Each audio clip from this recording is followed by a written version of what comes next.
We're here in Zurich, Switzerland, talking to Doc Searls, author of the Clue Train Manifesto and a very prolific blogger. Doc, Clue Train Manifesto is all about networks and the internet and how that's going to reshape business strategy. But networks are also a big part of world politics today. So what are the most prominent networks that you see operating around the world? I think the most prominent networks are the ones that work now, right, in real time, because so much, first of all, technology is changing so fast, and the world is moving so fast that what we celebrate right now, Facebook and Twitter being written on a wall in Cairo is going to look very Q1 2011 in a year or 2 years, right? When Facebook and Twitter are not as hot as they are now, and I mean those are networks in a social sense, right? As a social network might be. There are people connecting with each other.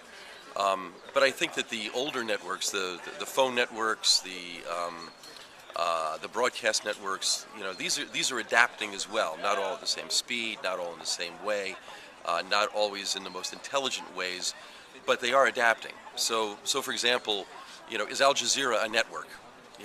Right now we're living through the interesting irony that if you want to watch live streaming on your handheld device of something happening in the world in the U.S., there's only one source, and it's Al Jazeera. Al Jazeera English. It's streaming all the time, and it's always good, and it's always appropriate, but that's what we have right now. And the laws are set up in such a way that the only actors who can broadcast that kind of stuff in the U.S. are actually the local TV stations. What are they going to do locally? That's an interesting challenge for them. Will they get together and form another network of some kind that runs around the older distribution systems that are what we used to call networks? A broadcast network was nothing but a distribution system. So it's all happening, simultaneously. There's not one single. It's sort of like the stuff that matters is the stuff that's working around the stuff that used to matter. I guess that's the way to put it. And Doc, you're one of the first and still most prolific and recognized bloggers in the whole world. Who do you look to? Who are the other bloggers that really impress you out there? Well, I should say first, my reputation exceeds me on that one. I was big in 1999 through about 2003 or 4, but I have about 20,000 regular readers. That's small compared to many. But they're the same people. I find the same people are following me on Twitter and so forth. I don't actually, I think with the exception of Dave Weiner, I read Dave Weiner. Dave got me into blogging. He still, I think, is the best blogger we've ever had. He created podcasting. He created blogging as we know it. I follow him because of the development that he does. And I follow the bloggers that are in my own development network around Project VRM at the Berkman Center at Harvard. But they're not all there. I mean, none of them are there except for me. I mean, the rest of them are all scattered around the world. And so I'll watch their blogs and their tweets. But mostly, I don't really follow any particular blog. I'll follow topics. And that may start with Twitter. It may start with an email. It may start with something else. But now let's talk about internet freedom and the tug of war that's going on right now in places like China, most certainly in the Middle East. Governments that are creating the ability to shut down internet and access to information. Who's going to win that tug of war, and how is that going to play out? That's a tough one. I'm a born optimist, but I'm also a connoisseur of screw-ups and how things are going wrong, and I kind of go back and forth on that one. I have a lot of good friends in China who refer to the Chinese internet as the Sinternet, the Chinese internet, which is a subset of the internet outside.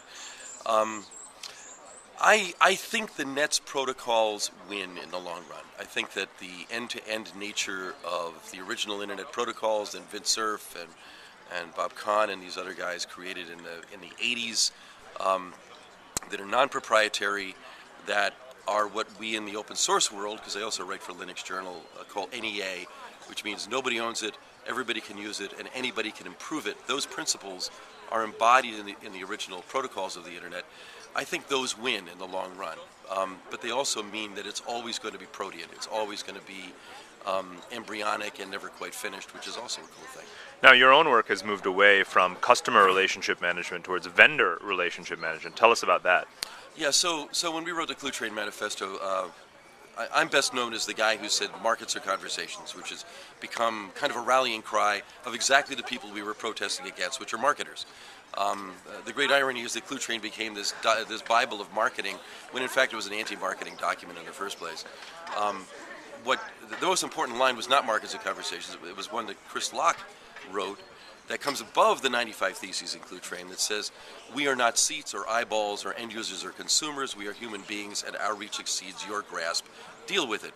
And I always felt that that particular call to develop the tools that enable individuals to network on their own outside of anybody's silo, and to be liberated and be truly independent and able to engage in one's own ways and on one's own terms really didn't happen. In other words, our reach did not exceed their grasp. Their grasp still exceeds our reach.